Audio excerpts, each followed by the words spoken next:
what does MUKA mean to you?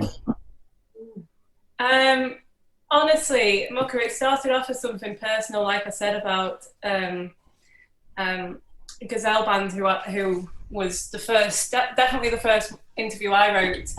And then as soon as we started like expanding on it, it gets so exciting, hearing and like discovering, even as like as MUKA, discovering new people and new things, and talking to people like you, and then like going off on a tangent and looking at all the people you interviewed and being like, oh, we'll pinch them. Like, Pinch away. Oh, good. It's just an example of like, it's just so exciting. Yeah, it means a lot to me. Sadly, I'm back at work now because I'm a teacher, but I just love coming home and hearing about everything that's going on, and yeah. So if you want to tell us a bit about that interview, then what, how was that for you, and what can you tell us a bit more about Gazelleband, this kind of Palestinian duo that play kind of traditional Middle Eastern music? Yeah, would you be able to tell us a bit more about them? And yeah, so like I said, it started with, he was another teacher at my school, and we actually took the kids on a school trip to go and see his band play at the Manchester Museum. And it was like Manchester Museum / university. It's like a shared little bit that they have. And yeah, I was literally blown away. I knew that he did that music, but as soon as I started watching him, and he's a doctor in music as well, and he's just massively like underappreciated, but he plays any instrument you put in his hands. And then I didn't really, well, me and Evan didn't really understand the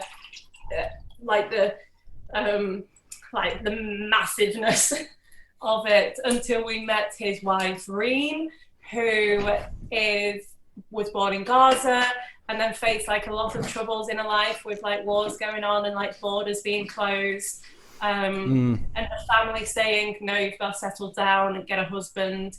yeah, and she was like, no, I'm not doing this. Well, she was the first oud player. Yeah, she was the first oud player, wasn't Like women, first like professional female oud player. Yeah, first female. From Gaza. so what's an oud then, for people who don't know? So it's also called like a watermelon instrument, because the back of it's like a guitar, but the back of it looks like a watermelon. It's like got a massive like, I'm no expert, but It's called the watermelon guitar because imagine chopping a watermelon in half, and that's the body. Yeah, it has a like, very short neck. So I think Yeah. it's 7 strings played in a very like strange tuning, but like when we did the interview, we went round to the house because it was at that time in life where you it's like could, in you between could. time. Yeah, pre-COVID, yeah. And that brief bit. we were doing the interview, and I was like, "Can I have a go? Can I try it? Because like I play guitar, so I should be able to play this." Did you feel like George Formby being let loose in uniform? Unfortunately. Hey, he's from Wigan, that lad. I know that lad. Hello, Wigan. I've got Wigan heritage. I'm from Wigan. Oh, really? Oh, great. There you go. Man. Yeah. So anyway, yeah, we did the interview, and honestly, both of us were just there like, we forgot to ask questions. We're just like, tell us everything. Start from the start. Tell us everything. like just like screw up this piece of paper that had questions on, like chuck it. Yeah. You know, just tell us everything, because it was so interesting. I think it was like my first real like conversation and understanding of like the genuine life of like a refugee that like I personally am connecting with, and it was terrifying to say the least. Like the genuine stories that she was saying, like honestly made like Jim was saying, we sort of stopped doing the interview because I was like, my questions mean nothing when you're telling me about your experiences, and we just want to hit them all.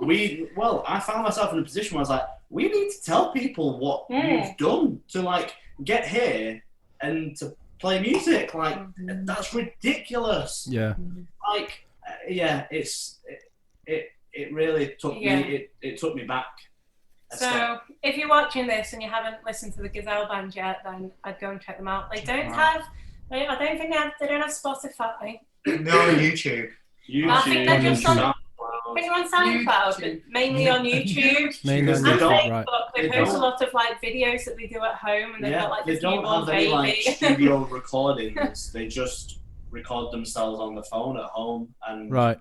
they're very well known within their circle. So they simply get work through word of mouth Yeah. rather Yeah. than the modern ways of them coming up on a search, which I Right. think is beautiful in itself. Yeah, I will link. I'll link them for people to check out. I and- honestly could go on about them for hours, so better move on. You better get them on your show. And Lewis, that's a good idea. Yeah.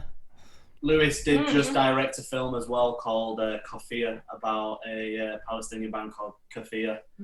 And when they did the screening of it, they did a live set as well. So that's well worth checking out. Great. And what are you working on now, Imogen? Have you got anything in the pipeline?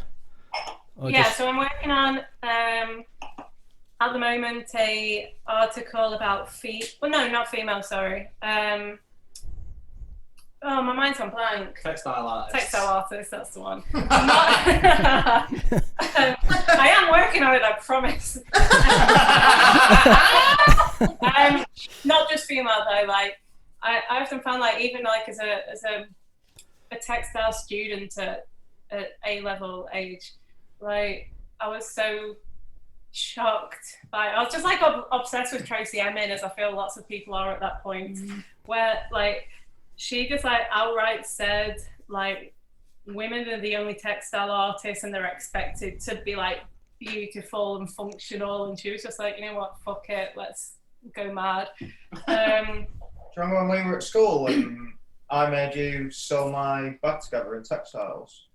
I did everyone's textiles. Yeah, you were sick of it. Yeah. Just taught him how to do it. You and he wouldn't be able to still do it. himself. You still Yeah, do probably. fix all that stuff. I had 2 pieces of lilac fabric Yeah. and sewed them together. And it was like a burlap sack that you put over your head.